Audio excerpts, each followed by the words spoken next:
जंगल में दो प्रकार के जानवर थे। शेर, चीता आदि मांसाहारी थे। हिरण, नीलगाय, खरगोश, कछुआ आदि शाकाहारी वन्य प्राणी थे। दोनों वर्गों के प्राणी एक दूसरे से अलग अलग रहते थे।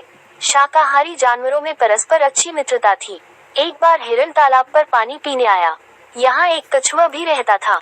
स्टोरीज, जंगल स्टोरीज। हिरण ने कछुए को सोता देखकर कहा, मैंने कहानी सुनी है कि तुमने खरगोश को दौड़ में हरा दिया था।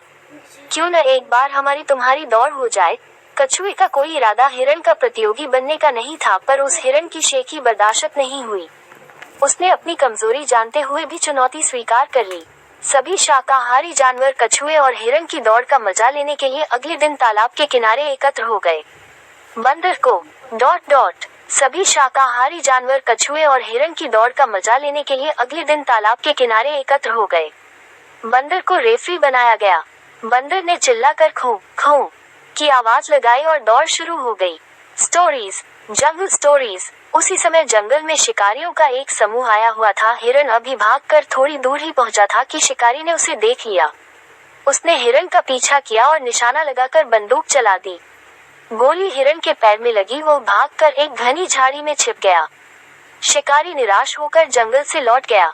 कुछ दिन बाद पैर का घाव ठीक हो गया और हिरण की भेंट कछुए से हुई। हिरण ने पूछा, मैं इतना तेज भागता हूँ फिर भी मुझे इतनी गहरी चोट लग गई, तुम इतना धीरे चलते हो फिर भी बच गए, ऐसा कैसे हुआ? स्टोरीज, जंगल स्टोरीज। कछुए ने उत्तर दिया, मैंने कुछ नहीं किया। जैसे ही मैंने शिकारियों को देखा, मैंने अपने पैर अंदर सिकोड़ लिए और चुपचाप एक जगह रुक गया। मेरी मोटी खाल के अतिरिक्त शिकारियों को कुछ भी चलता हुआ नहीं दिखाई पड़ा। हिरण को सुनाते हुए कछुए ने अपनी बात जारी रखी, प्रकृति ने तुझे तेज दौड़ने की शक्ति दी है ताकि तुम अपनी रक्षा कर सको। दूसरे जानवरों को भी प्रकृति ने अपनी रक्षा के लिए अन्य प्रकार की व्यवस्था की है। किसी को भी अपनी शक्ति का अहंकार नहीं करना चाहिए। बात तो ठीक है। सोचता हुआ हिरण तेजी से दौड़कर अपने झुंड में जा मिला।